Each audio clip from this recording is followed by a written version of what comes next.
Ici le Mafia Studio, vous écoutez le premier épisode de Mafia Talks. C'est un concept authentique, une parenthèse dans la vie des jeunes créatifs de Montpellier, les rookies du hip-hop, de la photo, des arts et des médias du Sud. J'ai créé cet espace dans l'espoir de donner une voix aux charbonneurs de notre génération, à ceux qui s'expriment au travers de leur art et à ceux qui décident de devenir leur propre patron. Et pour imager mes propos, qui de mieux qu'un artiste plongé dans un univers cinématographique? Entre fraude, mélancolie et punchline brûlante, je suis ravie aujourd'hui de recevoir Blinky.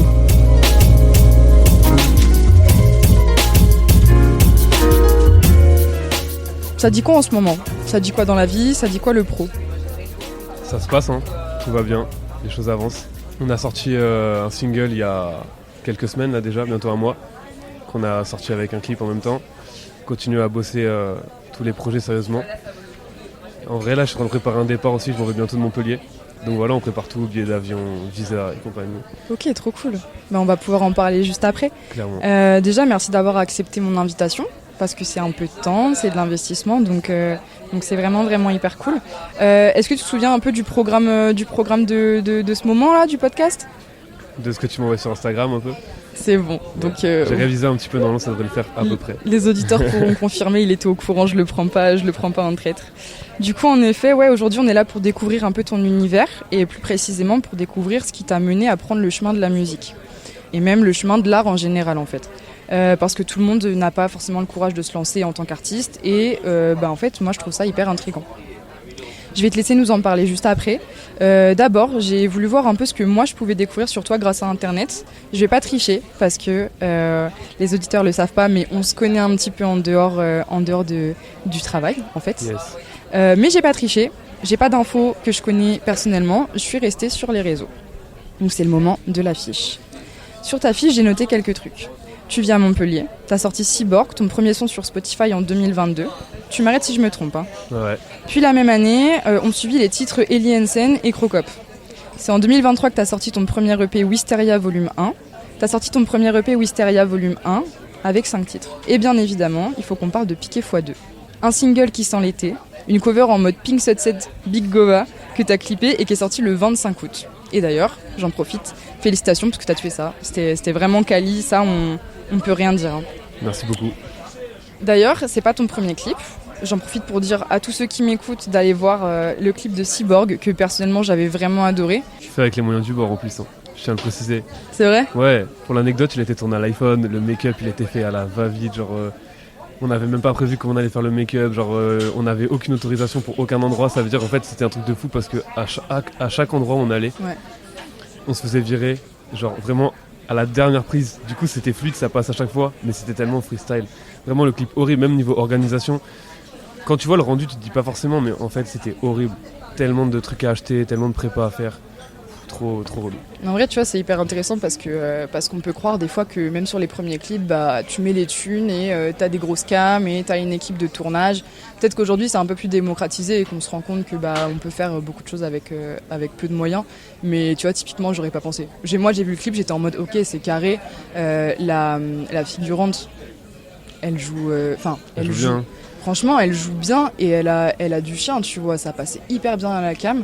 Et la personne qui filme, je sais pas si du coup c'est un pro, est-ce que c'est un cadreur ou pas? Même pas, c'est son troisième clip, deuxième clip, c'est un pote en vrai. Nous c'est vraiment full moyen du bord donc... Est-ce que tu veux lâcher son Insta peut-être? Bien sûr, c'est le nouvel héritier sur Instagram. Allez suivre, il est trop fort. On va dire c'est un gros passionné. Ça veut dire qu'il a pas forcément beaucoup d'expérience, mais à chaque fois qu'il fait quelque chose, il essaye de le faire au mieux. Et du coup il progresse super rapidement. Vraiment il est investi de fou dans ce qu'il fait. C'était une belle expérience en vrai. Eli Hansen avait également eu droit à son clip et qui a été tourné, si je ne m'abuse, à Bucarest, en Roumanie. Carrément. Et on peut donc retrouver tout ça sur Spotify. Mais d'ailleurs, j'ai vu que tous les clips n'étaient pas forcément publiés sur ton compte YouTube Blinky Boy, mais aussi sur le compte Cercle Blanc, un collectif de jeunes passionnés de l'audiovisuel. Vous cite. C'est dans la description YouTube.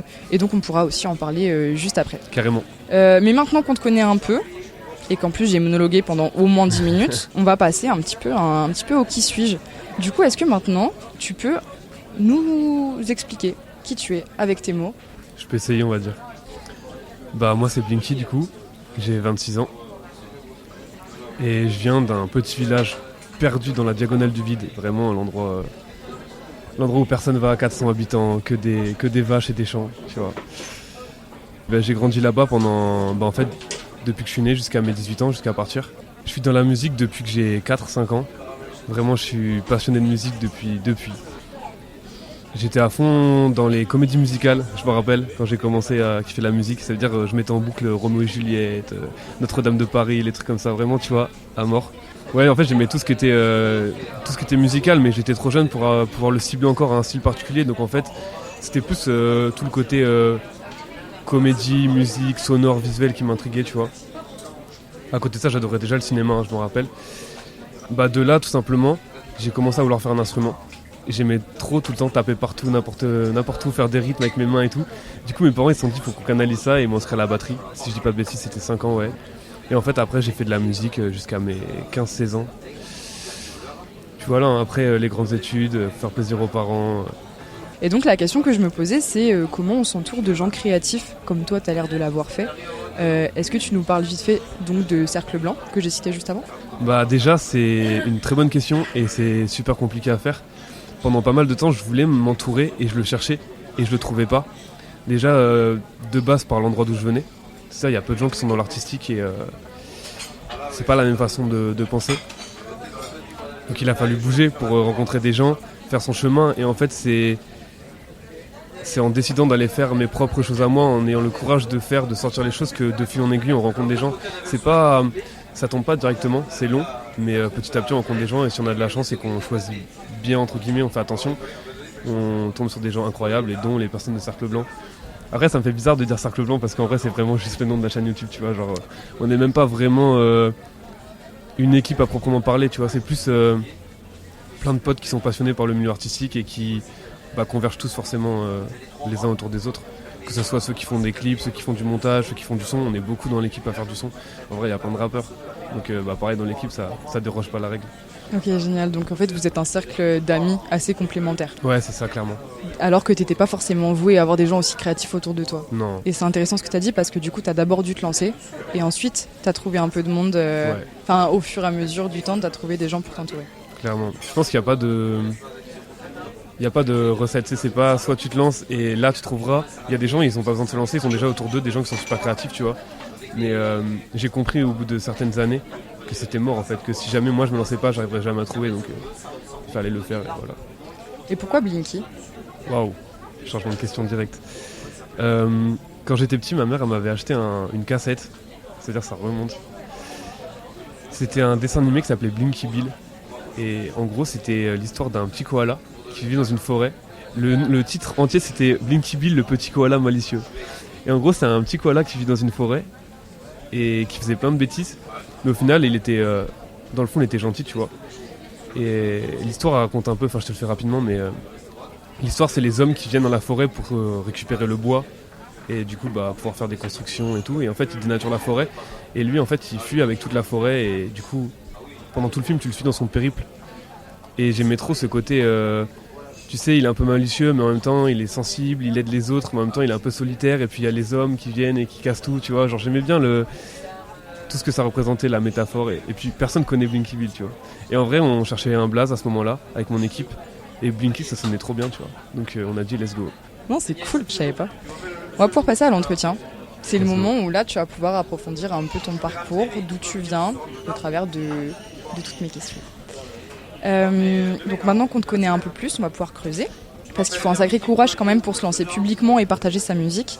Et même des images de soi publiquement d'ailleurs. Hein. Ça peut être des photos, ça peut être des vidéos et toi en l'occurrence aussi des clips. Et t'as l'air très créatif, mais pas du genre excentrique. Et du coup je me demandais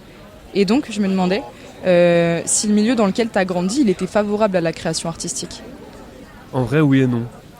Mes parents ils m'ont donné le goût de la musique, le goût de l'art, mais sans trop me pousser à le faire. Tu vois, c'était plus Je pense que c'est mes parents qui m'ont plus inculqué une certaine curiosité.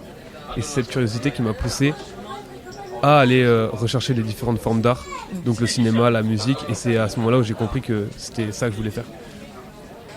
Dans Piqué x2, tu dis « Enfant de Bully nage dans les eaux troubles, un jour ils m'aimeront ». Est-ce que tu nous expliques cette punchline ? Est-ce que je t'explique cette punchline ? En vrai, je pense que tout artiste, il a une part... un besoin de reconnaissance en lui, tu vois. En tout cas, quand il commence. Enfin, moi, je le vois comme ça personnellement, et du peu d'artistes que je fréquente, ça se présente souvent sous cette forme-là. Et ça peut venir de différentes choses. Par exemple, j'ai pas envie de faire le psy, mais tu vois, ça peut venir d'un parent qui n'a pas forcément été assez là, qui n'a pas été assez encourageant. Moi, je pense que ça vient d'une part de ça, mais aussi beaucoup de la relation que j'avais et que j'entretenais avec les autres quand j'étais petit, tu vois. En vrai, ça rejoint encore une fois le Blast Blinky, mais j'avais des problèmes avec les autres. J'avais du mal à trouver ma place. Et des fois, j'avais l'impression d'être trop sincère dans un monde où les gens, ils aimaient bien jouer un rôle, tu vois. Et du coup, forcément, ça te met en tête de liste pour être bully. Enfin, tu vois, pour être... Donc, voilà, la phrase claire, explicite. Est-ce que t'as su tôt que tu voulais devenir rappeur ou est-ce que t'avais d'autres objectifs quand t'étais petit peut-être ? Non, je voulais être une rockstar quand j'étais petit. Depuis que je suis tout petit, je veux faire ça, mais en fait, à chaque fois que je voulais le faire, j'avais l'impression de ne pas avoir la légitimité, de par l'endroit d'où je venais, ou justement le manque de confiance. Et du coup, à chaque fois, je le réfrénais et j'essayais de rentrer sur un parcours plus normal. Mais en fait, depuis que je suis tout petit, en fait, c'est marrant parce que j'ai des phases. Et il y a des phases pendant lesquelles, à chaque fois, je me remettais à faire de la musique. Puis après, j'arrêtais parce que je me disais non, faut revenir à une vie plus normale, à la société de base, faire des études, tout ça. Et hop, j'arrêtais. Au bout d'un moment, ça me manquait, ou il y a quelque chose qui faisait dans la vie que je m'y remettais. Et du coup, ma vie, elle était ponctuée de ça, jusqu'au moment où vraiment je me suis lancé, où j'ai décidé de me lancer. Donc, si je te dis pas de bêtises, en 2022, où là, vraiment, j'ai tryhard le truc en mode ok, on y va, et maintenant, on le fait sérieusement. Quand t'as commencé sérieusement la musique, est-ce que tu t'es fixé des objectifs précis ? Après, je suis rêveur, donc précis, non, pas vraiment. Mais mes objectifs, c'était tout baiser. Pour parler cru, clairement. Ah, mais tu peux. En vrai, j'ai pas honte de le dire, tu vois, je rêve de trucs de fou et on bosse vraiment pour que ça arrive. Après, je peux pas te cibler, ok, je veux poser un Bercy dans 4 ans, j'aimerais bien avoir 100 000 auditeurs sur Spotify dans 2 mois, non. Mais je le fais sérieusement en y croyant, tu vois. C'est ça ou rien, y a pas de plan B. Et c'est comme ça que j'ai vu le truc à partir du moment où je me suis dit, ok, là, cette fois, j'y vais et j'arrête pas. Et est-ce que tu as le sentiment que cette dalle aussi, elle est peut-être poussée par ton entourage, justement, comme tu as su bien t'entourer, ou peut-être que tu as su assez bien t'entourer pour soit être ce moteur, soit être le leader de ça.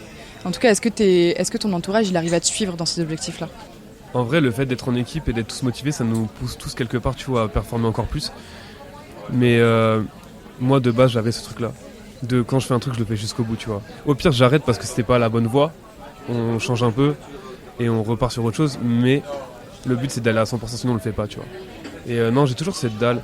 Et j'ai pas mal de potes même qui me disent que j'ai ce truc de stimuler quand je parle avec les gens, de leur donner la hargne de le faire, et je sais pas d'où ça vient, mais j'ai trop faim. Ça suit ce que j'allais dire. Dans Alien Scène, tu dis « Devant mon miroir, je passais mon temps à rêver d'Hollywood ». Et donc ma question c'était, est-ce que ton ambition elle s'arrête à l'art, ou est-ce que ça concerne plutôt la réussite sociale, la fame, l'argent, jusqu'où ça va ? C'est compliqué de répondre à cette question parce que tu sais, C'est selon vrai. la période à laquelle t'es, tu vois les choses différemment, tu vois. Je vois plus déjà la musique et mes objectifs de vie comme je les voyais quand j'ai commencé le son et même quand j'écrivais Alien Scène. Mais j'ai pas forcément eu des parents qui étaient aisés. Il y a eu pas mal de galères et quelque part pour moi la réussite sociale elle est importante, tu vois. Même je sais pas si j'ai drop ce son ou pas encore. Je sais même pas dans quel son c'est exactement, mais je sais qu'il y a un son où je dis je pense qu'à compter, faut qu'être un artiste. C'est sur Mouvement Perpétuel, je crois que c'est ça. La réussite sociale, elle est importante pour moi, mais je mentirais si je disais qu'il n'y avait pas l'amour de l'artistique derrière, tu vois. En fait, le rap, c'est pas une fin en soi. Je pense qu'actuellement, l'argent, ça l'est plus pour moi, mais je me vois rien faire d'autre que ça en même temps, donc c'est un peu contradictoire, tu vois. En fait, tu pourrais pas faire autre chose que de la création, mais forcément, quand on vient pas d'un milieu aisé, on est aussi bien motivé par l'argent. Mais l'un n'empêche pas l'autre. C'est pas parce qu'on est attiré par l'argent que ça veut pas dire qu'on aime ce qu'on fait. Et par contre, on peut avoir envie de le faire plus fort pour gagner plus d'argent aussi, tu vois. C'est ça. Mais en fait, je sais même pas. J'ai l'impression d'avoir déjà la réponse à cette question quelque part.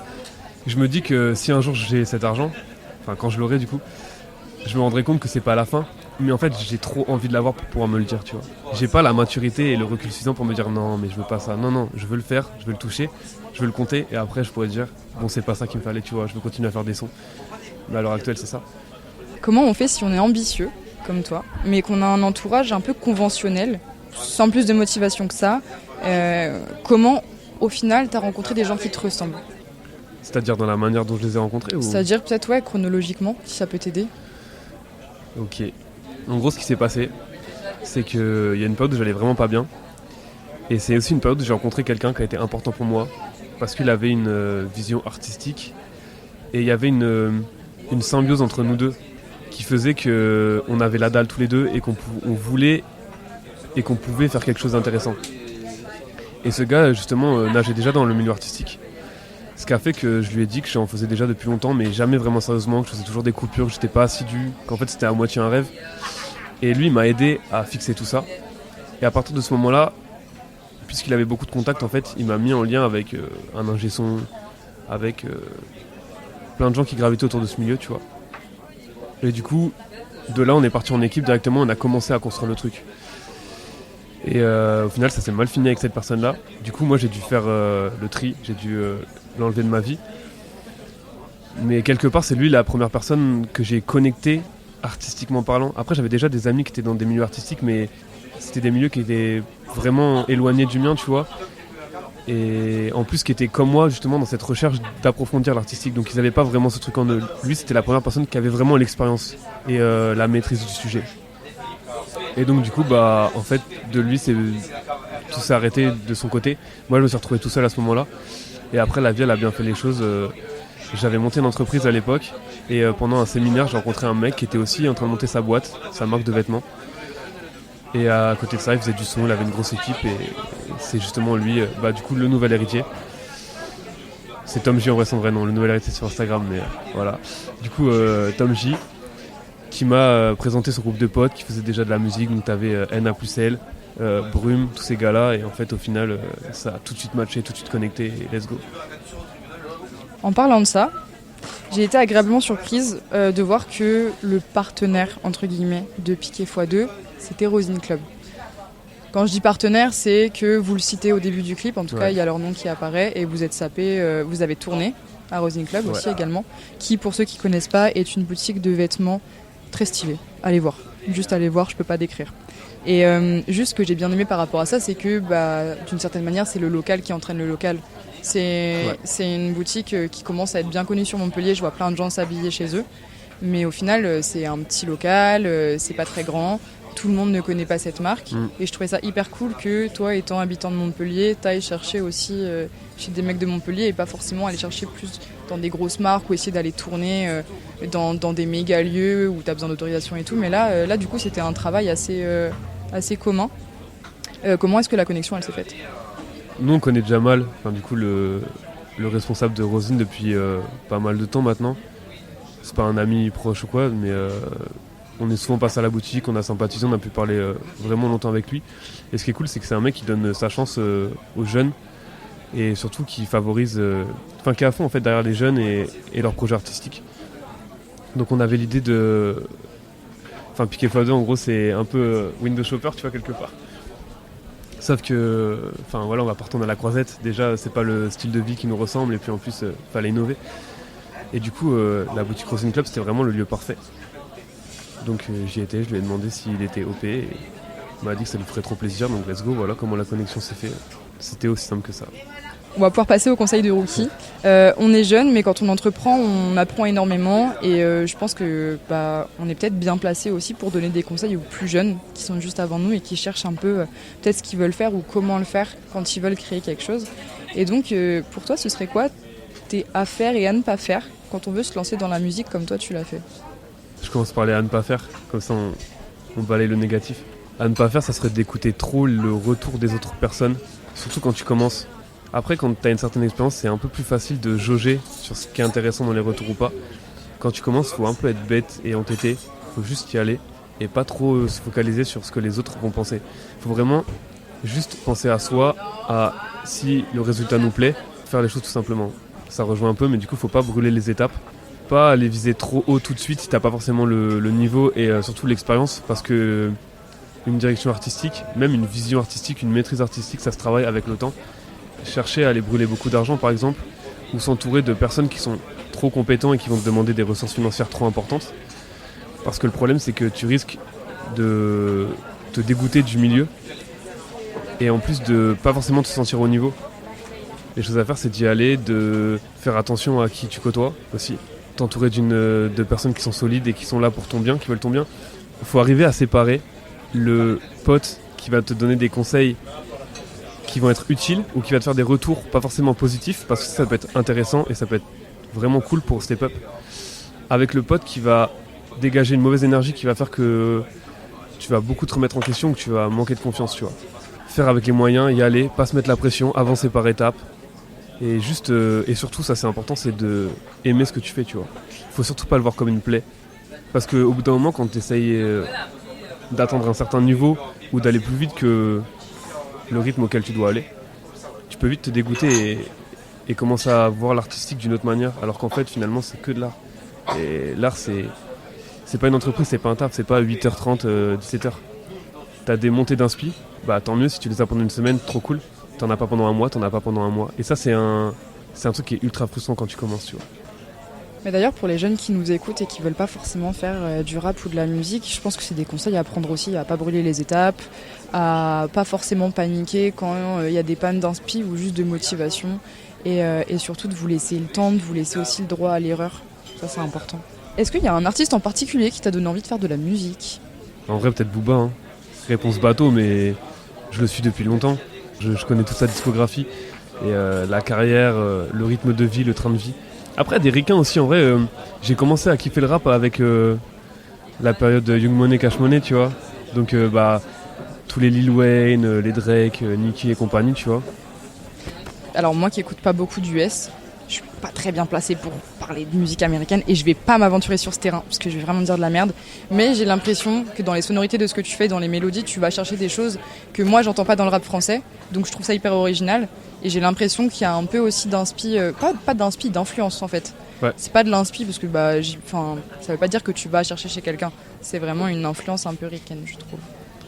En vrai, je m'en rends pas forcément compte, tu vois, mais après, tes influences, tu les digères sans même vraiment t'en rendre compte. Mais ouais, carrément. Ouais, j'écoute beaucoup plus. À l'époque, j'étais vraiment buté de rap français. Là, maintenant, j'écoute plus de rap français, tu vois. Ne serait-ce que pour développer et améliorer ma vision artistique. Quand t'écoutes, t'es forcément influencé, tu vois. Donc j'essaye de mettre de côté le rap français. Surtout que je trouve qu'il est à la fois varié et à la fois redondant dans ce qu'on peut entendre chez les artistes mainstream ou dans les grands médias, tu vois. Et je préfère aller chiner ce qu'il y a du côté US, là où c'est beaucoup plus intéressant, tu vois. Je pète plus mon crâne sur les artistes US que sur les artistes français. Même si en France, il y a quand même des mecs super chauds, tu vois. Chacun sa manière d'écouter de la musique. Exactement. Tu dirais quoi au toi du début ? Tes questions me mettent sur le cul à chaque fois. Allez, 2 heures. Je me dirais de prendre le temps et de relativiser. De pas mettre trop la pression et que les choses elles avancent à la vitesse à laquelle elles doivent avancer et qu'on arrive là où on doit arriver. Donc, encore une fois, comme on disait tout à l'heure, juste kiffe l'aventure, arrête de te mettre la pression. On va parler un peu de cash maintenant. Pas parce que c'est de la curiosité un peu intrusive ou quoi, parce que tout simplement, quand moi j'ai voulu commencer à m'intéresser à la création d'entreprise, à juste comment avancer tout seul dans une carrière pro, tout le monde me donnait des conseils, on m'a jamais donné une somme, un chiffre, on m'a jamais donné de conseils financiers, comme si c'était tabou en France, c'est peut-être un peu le cas, mais c'était hyper frustrant en fait. Voilà, je voulais pas aller demander le salaire des gens, je voulais qu'on me dise comment je faisais pour commencer, tu vois. Comment tu décrirais ton éducation financière ? Une grosse valeur de ce que représente l'argent, du fait de ne pas en avoir eu beaucoup. J'ai eu des parents qui n'étaient vraiment pas dépensiers, ils faisaient super attention, donc heureusement on n'a jamais été dans la galère. Mais ils m'ont inculqué cette certaine sécurité, tu vois. Forcément on a tous notre période adolescence, début des études, t'as ton premier appart, tu claques tout, tu t'achètes plein de sable, tu fais tes premiers tatouages, on connaît. En vrai j'ai la mentalité rat, tu vois. Ce truc de tout ce qui rentre, on fait en sorte de l'économiser le plus possible pour le sécuriser, le mettre dans les trucs qui en valent vraiment la peine, tu vois. T'es obligé de mettre de côté pour sortir le peu que t'as dans un clip. Donc ouais, vraiment sécuritaire, je fais super attention. Et donc, est-ce que t'as eu envie de faire des études ? Et si oui, est-ce que t'as pu te permettre d'aller à l'école, donc d'aller dans le privé ? Ouais, carrément. En vrai, je faisais taire la musique pour me remettre vraiment dans ce truc de ok, faut être dans la société, faut rendre fier la daronne, faut avoir un bon travail avec un bon salaire, pas trop pénible. Donc ouais, j'ai fait quand même pas mal d'études, j'ai fait un bac SMG en vrai, mais ça s'est grave bien passé. J'ai enchaîné après 2 facs, j'ai fait une fac d'histoire pendant une semaine. Bon, la fac c'était pas pour moi, au final j'ai fait une fac d'éco juste après, catastrophique. J'avais que des bonnes notes, mais dans les matières littéraires, donc tu sais, des trucs un peu pas artistiques, mais sociologie, psychologie, tout ça, des trucs comme ça. Tu parles à une LR plastique, t'inquiète. Mais du coup, en fait, après, je suis parti à Toulouse pour faire un DUT TC, Donc technique de commercialisation pour ceux qui savent pas. En gros c'est management, marketing, enfin tu vois c'est cadre, petite entreprise bien payée, tout ça, bref. J'ai fini ça, je suis parti faire 1 an d'études à l'étranger. Donc ça c'est une expérience de fou. Je suis parti à Taïwan pendant 1 an pour faire une école de management. Truc de fou, le dépaysement, le côté culturel et tout ça, incroyable. Et je suis rentré, j'ai fait une grande école de commerce après. Mais c'est à ce moment-là où j'ai commencé à me perdre, tu vois. Je allais sur un chemin qui me plaisait pas du tout et... Bref, grand monologue pour te répondre que oui, j'ai fait des longues études. Au final, ça me plaisait pas, ça me ressemblait pas, c'était pas mon truc, je me sentais pas vivant. J'avais l'impression de copier un style de vie qui n'était pas le mien. Et, au bout d'un moment, quand tu luttes contre qui t'es toi-même, ça crache. Pour commencer la musique, t'es parti avec une base de quoi? Est-ce que t'avais des fonds, t'avais économisé? Est-ce que... Ouais, en vrai, je travaille tous les étés depuis que j'ai 14-15 ans. Mon daron, en fait, il est maçon, donc je l'aidais sur les chantiers pour récupérer des petits billets, bref. J'avais un peu d'argent et du coup, j'ai investi mon premier, peut-être 250-300 balles dans le matériel pour m'enregistrer. À quel âge? Je pense 20, 21. Après, j'ai eu de la chance, pour le coup, mes parents, ils m'ont toujours aidé. Donc, c'est-à-dire mes premières batteries, tu vois. J'ai changé pas mal de fois de batterie parce que j'en faisais depuis que je suis petit. Et à chaque fois, ils m'aidaient financièrement pour pouvoir me les acheter. Donc, ça reste du matériel musical, tu vois, ça permet de développer ta créativité. À ce niveau-là, j'avais de la chance. Après, dire à mes parents, il y a moyen de me financer pour un micro, un anti-pop, une carte son, bref, non, c'est die, tu vois. Pour eux, tu vois, même au début, c'était même pas vraiment de l'art quelque part. Donc, tu te débrouilles par toi-même, tu récupères ton premier matos sur Thomann. Puis voilà, hein, tu te mets dans la chambre de la grand-mère et let's go. Justement, le matériel d'enregistrement, les clips, le temps que ça prend, comment tu mesurerais aujourd'hui ce que te coûte ton activité artistique? Ou alors ce qu'elle te rapporte peut-être? Me rapporte pas grand-chose. C'est un grand fantasme, l'argent dans le rap. Hein. Pour en faire, faut que tu remplisses des Bercy. Et encore, il y a certaines personnes qui remplissent des Bercy qui en perdent. Donc tu vois, combien ça me coûte? Bah, faut que tu comptes 60-70 € pour un mix master, on va dire pas trop mal. Faut que tu comptes entre 50 et 100 balles pour la prod. Tout dépend après si t'as des mecs qui rentrent dans l'équipe, qui prod aussi. Donc là, c'est... À partir de ce moment-là, ça devient beaucoup plus intéressant. Les clips, bah, si t'as pas un pote à toi qui peut t'aider, qui fait les bails ou qui a envie de se lancer, laisse tomber. Moi, quand j'ai commencé, j'ai contacté des mecs, les clips, ils me disaient, pour un street clip avec une Mercedes en bas de la cité, c'est genre 500-600 €, tu vois. Toi, t'as 20 ans, même aujourd'hui, les jeunes, ils commencent encore plus tôt. C'est pas possible. Est-ce qu'à côté de ça, tu travailles? Ouais, pas le choix. Je travaille chez Snipes là depuis 1 an. Ouais. Boutique de sneakers et de sap, streetwear. Je suis en 20 heures, en gros je suis en mi-temps. Parce que le but c'est de faire du son à mort, hein, ça reste l'objectif premier. Donc là le but c'est juste de sécuriser un peu d'argent. Et pour être artiste, comme tu le fais, même si à côté tu travailles, est-ce que tu as dû te monter un profil pro, c'est-à-dire monter une entreprise ou en tout cas te déclarer ou pas? Moi je l'ai pas fait encore. Hein. Moi je suis pas... Au niveau administratif tout ça, je suis pas carré. J'ai des potes qui l'ont déjà fait, tout ce qui est SACEM et tout. Mais je pense que j'aurai tout le luxe de pouvoir le faire quand ça commencera à marcher, tu vois. Pour l'instant, on s'entraîne, c'est que l'échauffement. Donc, Et donc allier le travail et ton temps sur la musique, t'arrives à le faire correctement pour l'instant? Ouais, clairement. 20 heures c'est ce qu'il faut. Ça permet de pas voir le travail comme une plaie, tu vois. Plus de pouvoir rentrer, de sécuriser un minimum. Non, franchement ça va. Ok. Pour terminer sur cette rubrique, et d'ailleurs ça va bientôt être la fin du podcast, tu bosses avec des potes en général, parce que tu me disais que ton entourage il était quand même assez actif artistiquement, musicalement, que ce soit des rappeurs ou que ce soit des mecs dans le son ou des mecs dans la vidéo. Ouais. Est-ce que vous vous rémunérez entre vous? Est-ce que vous trouvez des arrangements un peu? Est-ce que c'est compliqué des fois de travailler avec ses potes? C'est super dur, la question elle est super intéressante. Tu peux bosser avec des super potes et ça peut vraiment devenir super compliqué dès lors où il y a quelque chose de pro qui rentre en compte, tu vois. Ton pote, quand il monte ton clip, il te rend service, il te fait ça soit gratuitement, ça pas cher du tout, tu vois. Et forcément, ça peut vite amener à des situations délicates ou compliquées dans l'entente quand toi, tu joues tout, tu vois. Toi, quand tu sors ton clip, tu veux que le clip soit parfait. Toi, ton pote, il gagne rien derrière. Donc, il le fait parce qu'il croit en toi et il a envie de step up aussi. Mais il a pas la même vision des choses que toi, tu l'as, tu vois. Alors que quand tu payes un mec, peu importe combien tu le payes, à partir de ce moment-là, c'est un travail pour lui et du coup, il va travailler en fonction de ce que tu l'as payé. Ça devient tout de suite différent. Le tout, c'est d'échanger, d'être dans la discussion et d'avoir des personnes qui t'entourent qui sont suffisamment ouvertes d'esprit pour que ça finisse par bien se passer, tu vois. Mais ouais, clairement, c'est souvent sujet à des embrouilles ou quoi que ce soit. Tu vois. Est-ce que tu as un petit mot pour la fin? En vrai, merci de fou pour l'expérience et pour m'avoir donné ce temps de parole. C'était trop cool. En vrai, c'est moi qui te remercie. Hein. Et j'espère que tes projets vont bien se passer aussi. D'ailleurs, toutes les personnes qui écoutent, en vrai, si jamais vous avez des projets et tout, on espère que ça va tout déchirer. Et voilà. Ça, on est bien d'accord. Let's On go, espère c'est que vous l'échauffement. allez tout déchirer. C'était un plaisir de discuter avec toi. Quant aux auditeurs, on se retrouve la semaine prochaine, même jour, même heure, pour un nouvel épisode avec un nouvel invité pour continuer de découvrir les parcours des individus qui nous entourent, des failles qu'ils ont trouvées, des conseils qu'ils ont à nous livrer. Moi, je vous dis à la semaine prochaine et portez-vous bien. C'était Blinky et Yuna. Bisous, ciao.